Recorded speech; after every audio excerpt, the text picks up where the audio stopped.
고 이성균 배우의 탈출 이후 진짜 마지막 한 방이 남아있었죠. 영화 행복의 나라. 이거 제목이 이렇게 되면 행복할 리가 없는데. 아무튼 다들 아는 남산의 부장들부터 서울의 봄까지 영화에서 너무 많이 본 딱 그때죠. 11.6과 12.12 사이에 벌어진 최악의 정치 재판을 다루고 있다고 합니다. 오늘은 이 영화 호로록 살펴보는 시간 가져볼게요. 여러분은 지금 기묘한 케이지를 보고 계십니다. 살 사람은 살려내야 되지 않습니까? 만약 말입니다.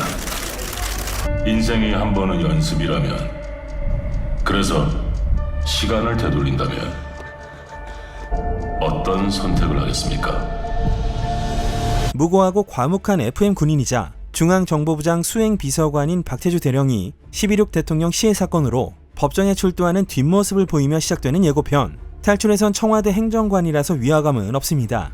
나 청와대 안보실 행정관인데. 시해가 일어난 장소에 남겨진 시바스 리갈병을 비추고 이 영화의 빌런 합수부장 전상두가 샴페인잔을 치켜들죠. 전자하고 두자는 들어갑니다. 박대령이 사건 전후에 뛰는 장면과 박대령의 변호인 정인우의 모습, 브리핑받는 전상두.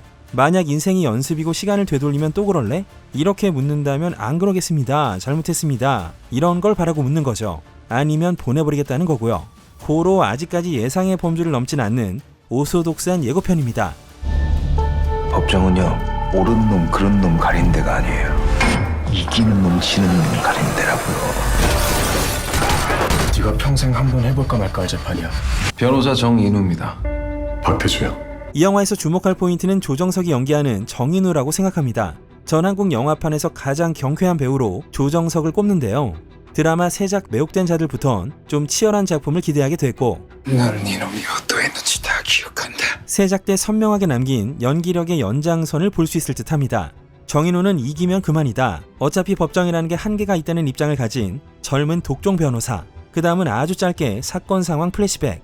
영화 추락의 해부를 보신 분들은 플래시백을 얼마나 정교하게 어떻게 배치하냐에 따라서 법정 드라마가 보여줄 재미의 상당 부분이 결정난다는 걸 아실 겁니다.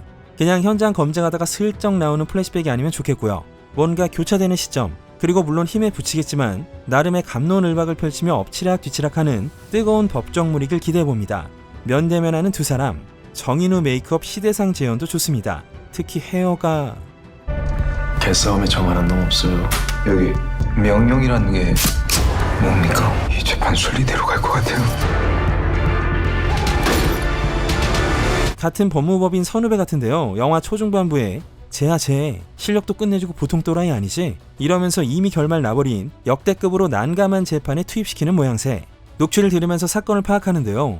박태주가 상부에서 내려온 명령을 수행하다 엮였다. 그리고 순리대로 안 간다는 건 애초에 공정성이 없는 재판이다. 결국 박태주가 공범인가? 위에서 찍어 눌러서 한 것에 불과한가?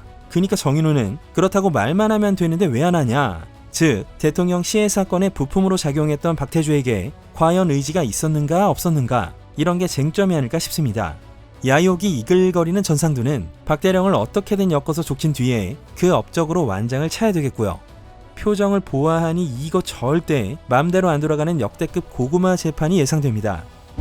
살 사람은 살려내야 되지 않습니까? 단창 한번 갈고서 총알이 없어질 때까지 애써왔습니다. 대통령 시해라는 걸 몰랐습니까?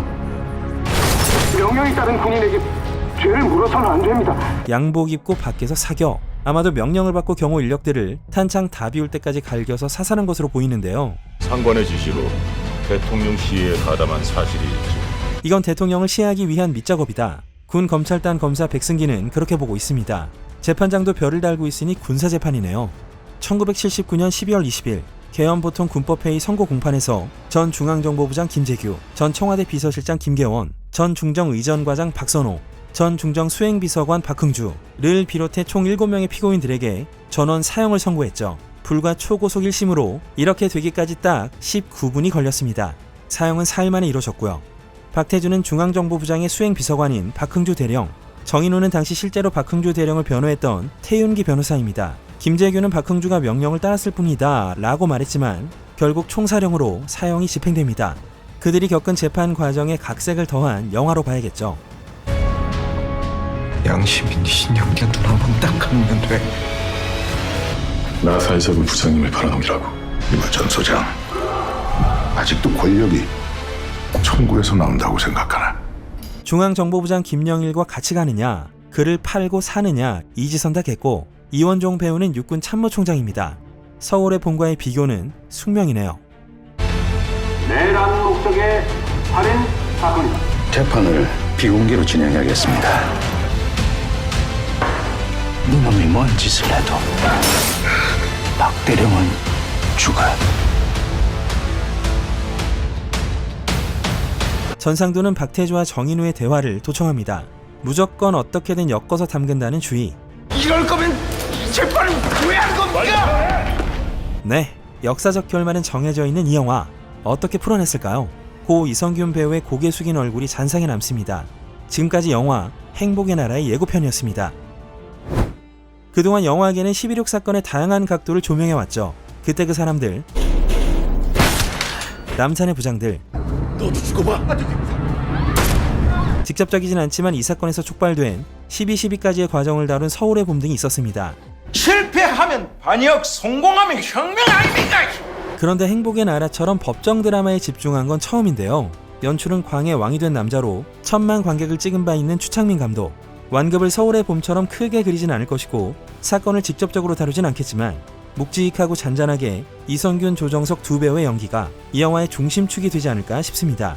이성균 배우가 연기하는 박태주 대령이 형장의 이슬로 사라지는 과정을 직접적으로 보여주진 않고 그 전에 끊지 않을까 싶지만, 극장을 나오면서 어떤 기분이 들까요? 영화 행복의 나라는 8월 14일에 개봉합니다. 오늘은 여기까지 할게요. 지금까지 기묘한 KG의 K졌습니다. 이럴 거면 재판을 왜 한 겁니까?